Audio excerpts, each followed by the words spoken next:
So I'd like to make this video about total carbs versus net carbs.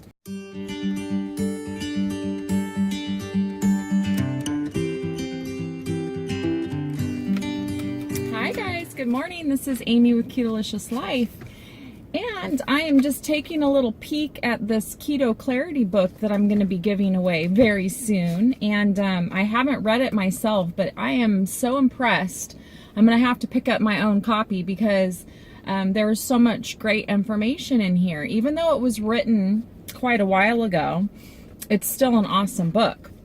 And I thought it's going to give me some great content to talk about as well. Now, this was written by Jimmy Moore and Dr. Eric Westman, which I'm sure you've all heard of. There was a little controversy with Jimmy Moore recently. I don't know if you watch or follow Scott, the truck driver, but he recently did a video on Jimmy Moore because Jimmy Moore, I guess he was saying that he sort of fell off the keto radar. He started putting back on weight, and so the whole discussion was, he wasn't following keto as well as he should be, type of thing. But if you're curious, go check out Scott the truck driver's video, a few videos back on him talking about Jimmy Moore. But the way I look at it is we're not perfect. Everybody has successes and failures, and the most important thing is we have the knowledge. We know what it takes to get better. Once we've done the keto diet and once we've educated ourselves, we now have the knowledge. So it is our own journey, and it's up to us to take that journey and run with it, Today on this video, our power's out at our house, so I thought I'm gonna run into town and grab a coffee and check my messages and stuff like that, because we had no internet, no nothing.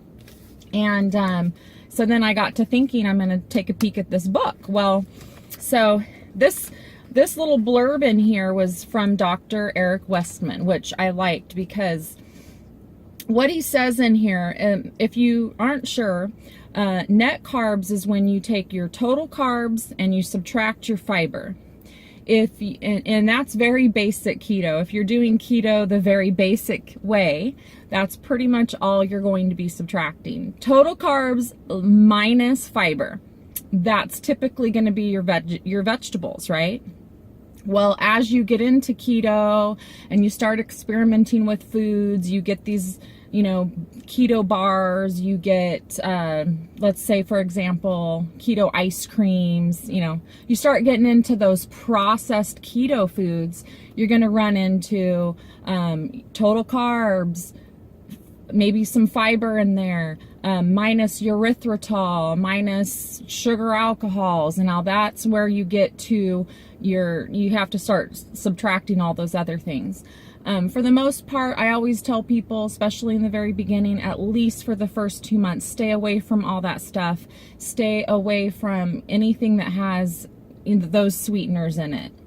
Let your body detox and let the healing process start. Let fat adaptation happen. So that's how I did my keto. That's how I started. So net carbs is your total carbs minus fiber, and then you subtract out any other sugar alcohols that might be in there. We're talking erythritol, xylitol, your sugar alcohols. It'll say it on the back on the label, sugar alcohols. So you subtract that out. Total carbs is you just strictly look at your total carbs, and if you're going to do, and you get to choose on your journey if you're going to do net carbs or total carbs. Total carbs is really helpful, I think, for most people because it's 50. So to be in ketosis, you want to keep your total carbs at 50 or less. And the reason for that is people have found over the years, experts, nutritionists, doctors, that we have all these processed keto foods now with all these sugar alcohols in them, and they throw in all this fiber, and you know, so they're taking something and they're making this wonderful so-called treat or bar or whatever, and they put all these other stuff in it that you have to subtract out to get to your net carbs. But the problem with that is our body sometimes just isn't really equipped to process all that stuff, and it can become dangerous, and before you know it, you're eating too much of those hidden carbs, and all that crap and stuff that's in those processed foods aren't always the best for you. So personally, in my journey, I keep that stuff at a very minimum. I tend, if I do have keto treats, I like to make those at home using my own, you know, ingredients, so I know what's going in them. Probably the only processed keto foods I've experimented with, I would say, would be the Costco low carb bars from Costco. I think they're like 4 net carbs per bar or something like that. And I didn't even care for them that much, so I don't really repurchase them. They are nice to have for an emergency, or just to carry if you're going on a long drive or something like that. But I don't typically, there's not something I repurchase. And then the other thing I've had is the Halo Top ice cream.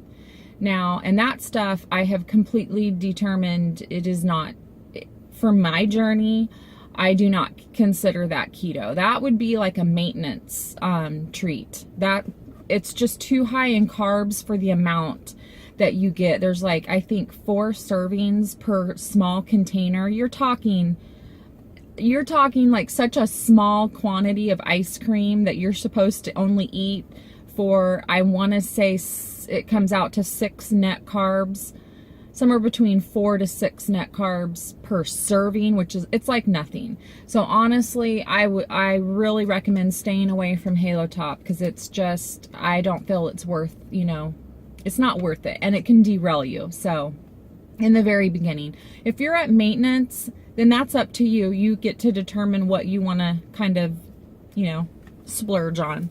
But yeah, so in this book, Dr. Westman talks about the net carbs versus the total carbs.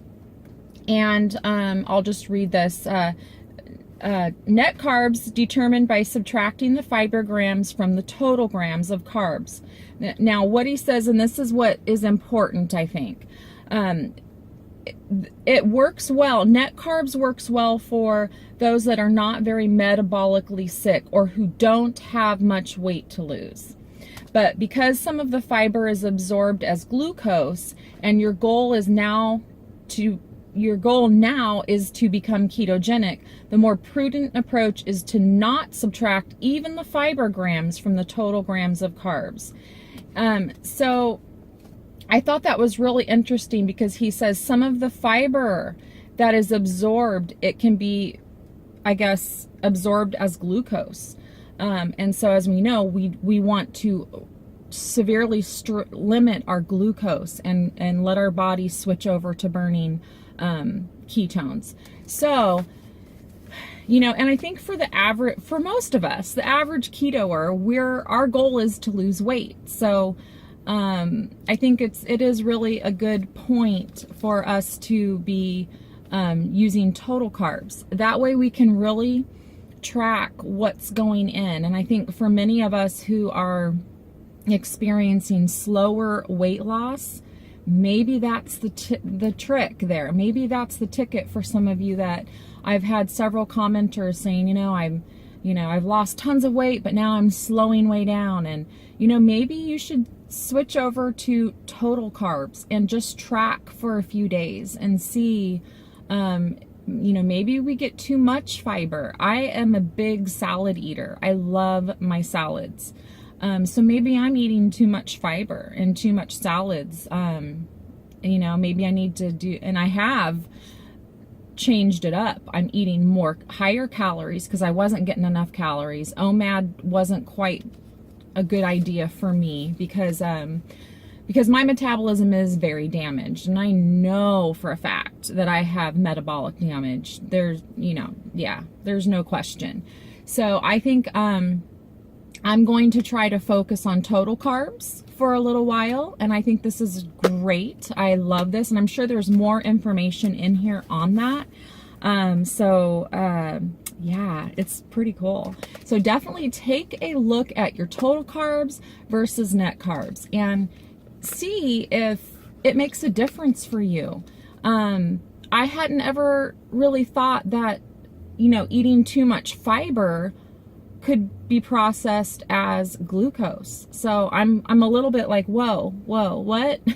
So I'm gonna have to look into that a little bit more and do some more research. But yeah, so think about it and let me know what your thoughts are. And do you follow total carbs or net carbs? And when was the last time you tracked? I know a lot of us are lazy ketoers and some of us are strict, but when was the last time, if you're lazy keto, when was the last time you tracked? And I want to challenge you, track for a couple days, track all your carbs and do total carbs and just see if you're going over 50. Because a lot of times we eyeball it. We know, oh, you know, I had a couple tablespoons of cream in my coffee. I'm going to count that as 2 carbs. Or, you know, sometimes we're just guesstimating. And, you know, even eggs have carbs. 0.6, I believe, carbs. Almost, I discount it as 1 carb per egg. So, yeah, let's challenge ourselves and let's count total carbs for a few days and see where we're at. And for those of you that are struggling or stalled, see if maybe you're going over 50, and that might be a clue, you know, to your mystery of your slowed or stalled weight loss progress. So yeah, so thanks so much for watching, guys, and I hope that you're having a great keto week. And I think our power might be back on, so I might head back home. But anyway, I'm going to read a little bit more on Keto Clarity. Yeah, so I think what it pointed out to me is that if you're a relatively healthy person and you haven't had medical conditions, you haven't had pre-diabetes, you haven't had high blood sugars and, you know, things like that, you're relatively healthy, you just have some weight to lose. You might not have the metabolic damage that some of the rest of us have. So for you, doing net carbs will work just fine, just like Dr. Westman says in this section here. But if you are severely overweight, or you've been overweight for years and years and you've struggled for years and years to lose weight, then you probably have metabolic damage and you need to be a little bit more conscious about what you're putting in there. And so this was a good eye opener for me, and the fact that fiber can be digested or processed as glucose is super interesting to me. So I am going to go do some research on that and see what I find out. But yeah, so I'm going to be doing a little tracking over the next couple of days and see where I land, because I noticed yesterday I ate a salad from McDonald's with balsamic dressing and chicken on there and bacon. Took off the carrots, but my ketones I tested before I went to bed, and my ketones were 0.8. And I'm thinking, now I just read this and I'm going, I wonder if my body is very sensitive to all that fiber. It's very interesting. So I am going to do some little experiments of my own in my own journey, and I encourage you guys to do the same thing. It's what helps us become more knowledgeable, and it's what helps us have more success in our own journey. So keto on, everyone, and stay keto strong, and we'll see you next time. Bye. I just wanted to quickly come back on and just mention that, because I did say that I had the salad and then I tested my ketones and they were 0.8. My ketones have been running at about 1.5 most days. Now, you know, ketones is like a whole mystery in itself. So I just don't want people to think that they have to focus so heavily on the ketone number, because there's still a lot of research to be done on how our body uses and processes ketones. There's still a lot of research being done on that. So if you have a lower ketone number, that does not mean that it doesn't necessarily mean that you've done something wrong. It doesn't necessarily mean that, you know, you ate something bad, because it could mean that your body simply, you caught your body right at a moment when it happened to just be using the ketones and for energy.